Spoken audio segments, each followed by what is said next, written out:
Bom dia, sou a professora Daniele Bracher e iniciaremos agora a correção dos exercícios da semana 4 para o 6º ano. Bom, a primeira questão nos diz que o senhor Augusto é carteiro e precisa entregar cartas em 10 casas da Rua Garibaldi. Os números das casas estão abaixo. Aí aqui traz um lembrete. Lembre-se de como as casas são numeradas. Então, aqui nós temos uma rua e aqui o outro lado da rua. De um lado, nós temos os números pares. E de outro lado, nós temos os números ímpares. O que são os números pares? Números pares são aqueles que terminam em 0, 2, 4, 6 e 8, enquanto os números ímpares são aqueles que terminam em 1, 3, 5, 7 e 9. Então, vamos ver aqui. 16 é par, 27 ímpar, 45 ímpar, 60 par, 72 par, 93 ímpar, 110 é par, 123 é ímpar, 157 é ímpar e 164 é par.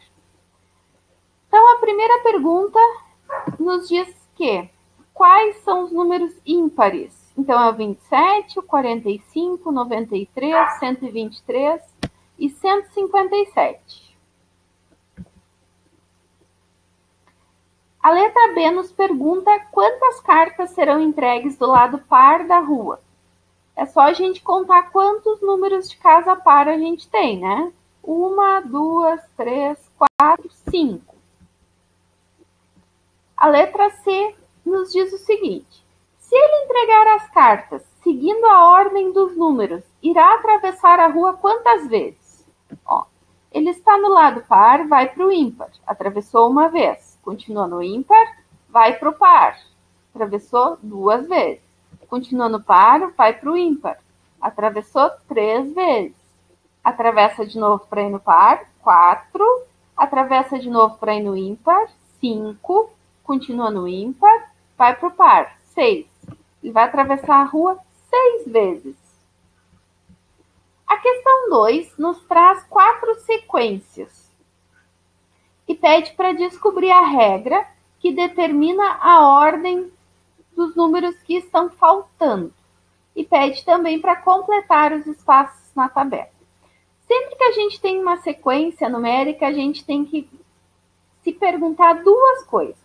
A primeira, essa sequência é crescente, ela está aumentando ou ela está diminuindo, ela é decrescente? No caso aqui, todas as sequências são crescentes, porque elas estão aumentando. E aí, para saber o quanto ela está aumentando, a gente se pergunta qual é a variação. Essa é a pergunta mais importante no momento de responder esse tipo de questão. Por exemplo, na letra A, a gente tem o primeiro termo, 4.135, o segundo termo, 4.145.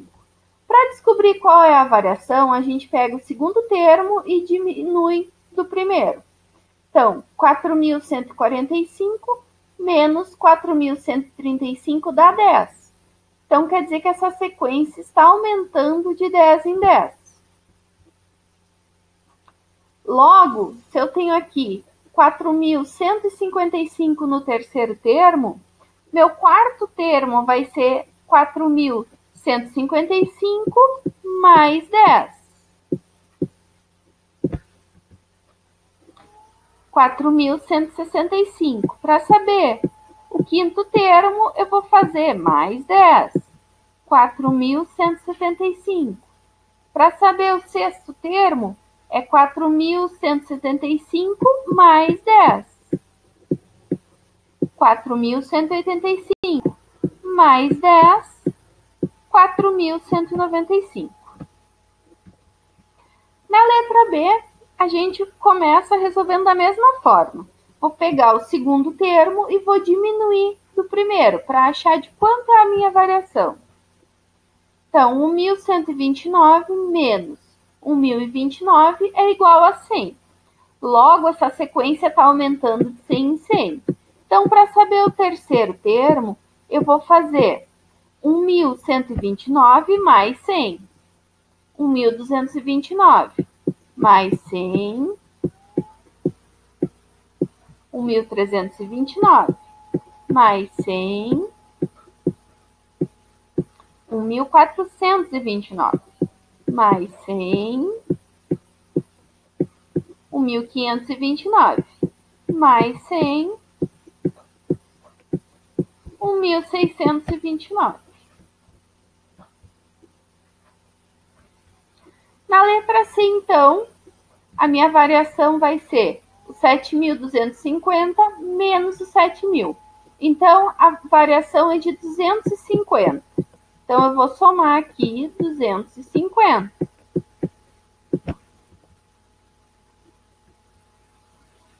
7.250 mais 250 dá 7.500.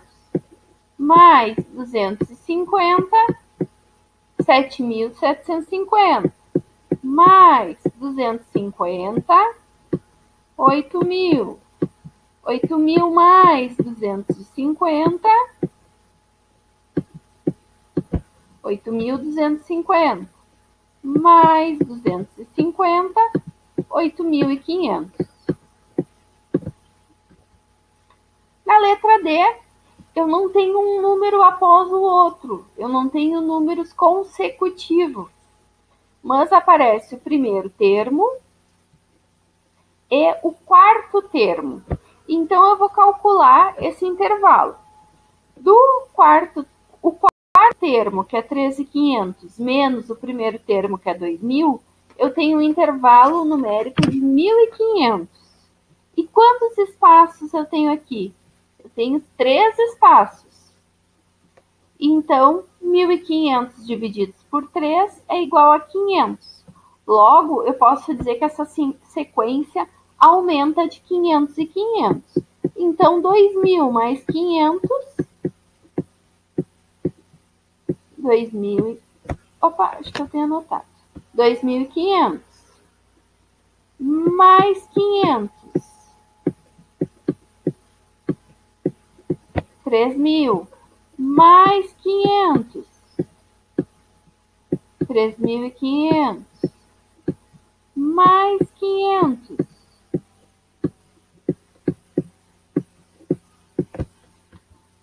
4.000. 4.000 mais 500. 4.500. Que mais 500 vai dar 5.000. Bom, e era isso na questão 2. Na questão 3, ela nos traz que nas semirretas abaixo, os pontos marcados estão à mesma distância um dos outros. A gente sabe que essa é uma das características de uma semirreta numérica. O intervalo é sempre o mesmo, né? Então, pede para determinar os valores de A e B na semirreta A e de C e D na semirreta B. Então, na reta A, eu tenho aqui um intervalo de 50 a 0, ou de 0 até 50. Então, 50 menos 0 dá 50. Esse meu intervalo aqui é de 50.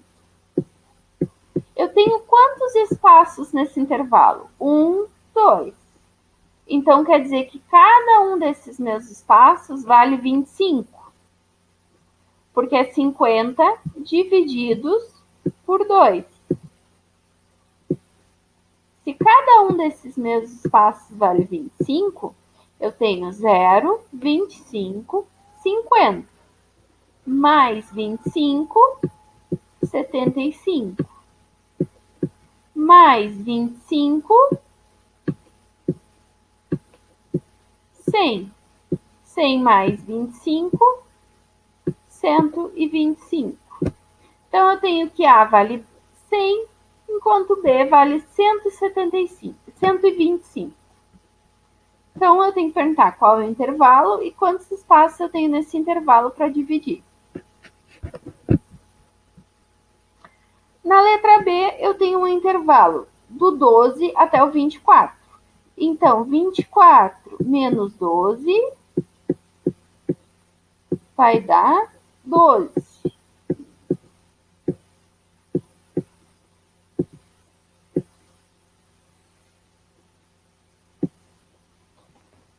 E eu tenho quantos espaços aqui no meio? 1, 2, 3, 4. Então, eu vou dividir por 4, para saber quanto vale cada um desses intervalos. Ó, vale 3. Então, eu sei que do 12 mais 3 vai me dar o segundo termo, que é 15. 15 mais 3 vai me dar o terceiro termo, que é a letra C, que é 18. 18 mais 3 vai me dar este aqui. Mais 3 vai me dar este aqui. Mais 3 vai me dar este aqui. E mais 3 vai me dar este aqui, que é o D. Então, o C vale 18 e o D vale 30. Questão 4. Qual o número indicado pelo ponto marcado pela seta? O nosso intervalo aqui é do 140 até o 150. 150 menos 140 dá 10.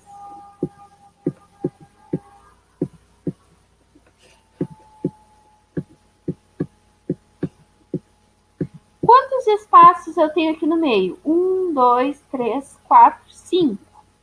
Então, eu vou dividir por 5. Logo, cada um desses meus espaços vai valer 2. Então, a primeira pergunta é qual é o intervalo? Meu intervalo aqui é de 10. Quantos espaços eu tenho nesse intervalo? Tenho 5 espaços. Logo, cada espaço vale 2. Então, eu vou ter que 140 mais 2 é o segundo termo, 142. Mais 2 é aqui o valor da flecha, que é 144. Mais 2 dá 146. Mais 2 dá 148. E mais 2 dá o 150. Então, o valor da flecha é 144. Essa é a minha resposta. Questão 5 pedia para responder. Qual é o antecessor do número 400? A gente sabe, temos no nosso material, lá no caderno, que o antecessor é o número imediatamente anterior. Então, a gente pode calcular isso pensando assim, x menos 1 vai me dar o meu antecessor. Se eu quero o antecessor de 4.000, eu vou fazer 4.000 menos 1. 4.000 menos 1 vai me dar 3.999. E é esse meu antecessor. Da mesma forma, para calcular o sucessor é o número imediatamente depois. Então, o sucessor eu posso pensar ele como o x mais 1. Se está me perguntando do sucessor de 41.999, 41.999 mais 1 vai ser igual a 42.000. Então, o sucessor de 41.999 é 42.000.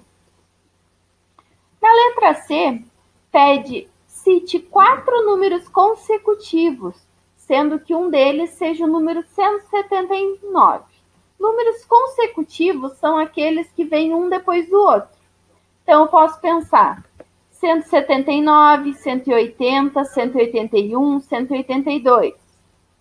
Ou 177, 178, 179, 180.